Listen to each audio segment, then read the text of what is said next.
So I had a little time to check in this morning. Got out on the trail. We left Springer Mountain Shelter.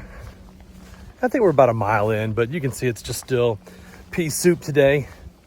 And I thought about motivation, right? Like, I don't know necessarily that I would have wanted to lay in the tent all day, but getting out in a cloud bank is probably not on my top 10 list of fun things to do, right? And it made me think about motivation, and it made me think about prepping for a through hike.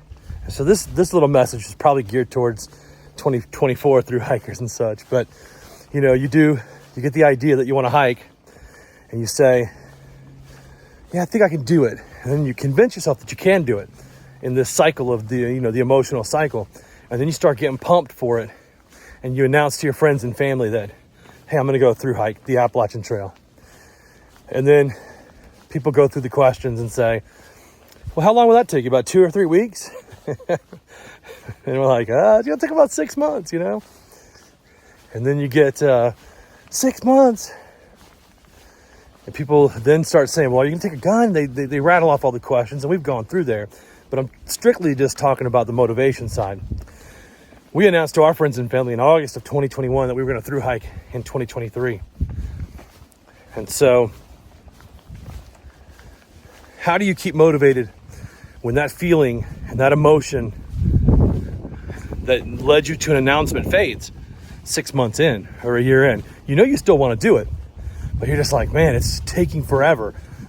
When is it going to happen? Like, time is dragging on, you know? And I would say that you have to stay focused on your goals and set them out and set incremental small goals along the way. And so the first hurdle for a lot of folks is not really the physical. There are some where physical is the first hurdle. For us, it was, you know, we weighed a lot, you know, combined 592 pounds. Crazy to think that we would set that goal, but we had to do that, right? We did it in 3 phases.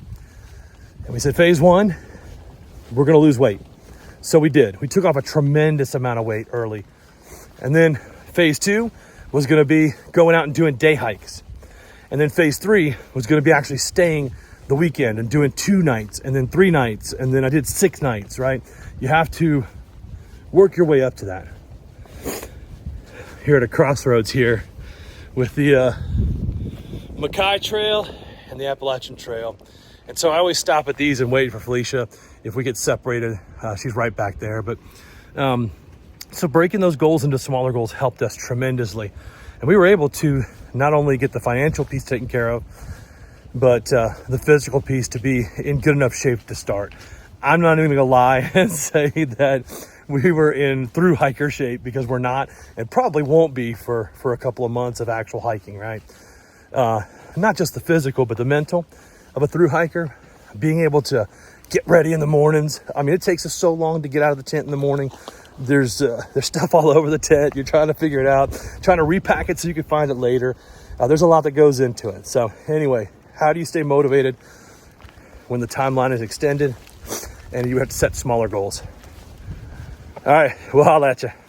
Heading north.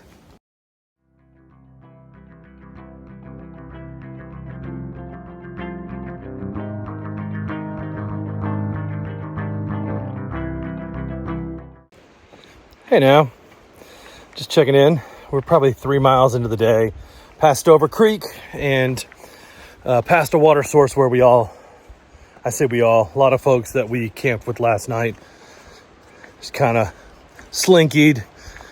I guess there's a group of about 10 and we're all hiking similar. It's kind of strange, but most people are in my age demographics. One young guy, an Eagle Scout from Ohio, really great guy, has this, I forget what he called it, like a bumper year between moving on, but he's got an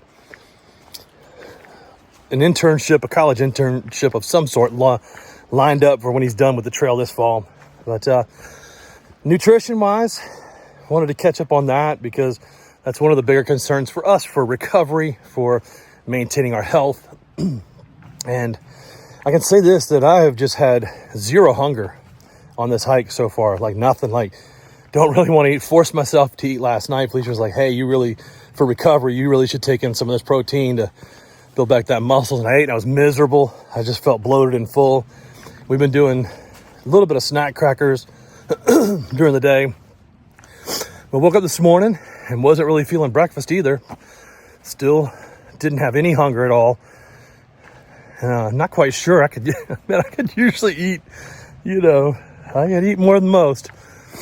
And had a Cliff Bar and was just stuffed, and probably 4 crackers, 5 crackers. So I'm gonna really, when we get to camp tonight, just I'll probably cook something and then just eat it over a few hours and continue to try to get this nutrition in. But we'll see how it goes. We gotta stay at Above the Clouds Hostel tomorrow, and I think we'll resupply, and I'll try to tune up the foods that I have in that resupply around nutrition and not just calories, and see if that'll help, when I do feel like I'm a little bit hungry or I should be eating something, at least I can get something of nutritional value. So anyway, we'll keep you updated on all that.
So, hey, you don't want to say hey now?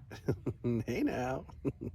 So we had the end of day 1 where we came off of Springer Mountain, the Springer shelter. Oops. And then we had a long downhill followed by some uphill to a place called Long Creek Falls, which is really, really cool. We put our feet in the water. My feet were sore and it was ice cold, but it felt so good.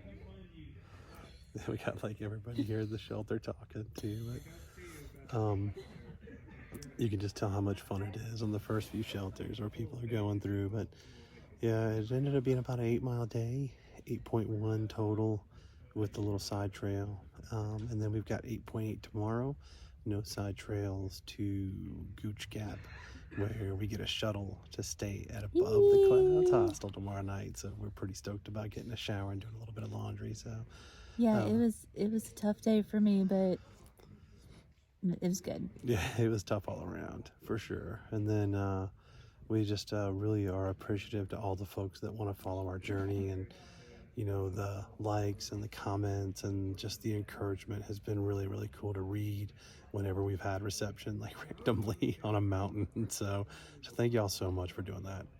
And sorry, we always record this when the sun goes down and we have to use a red light. Because we forget about it. All right, see y'all later. Bye.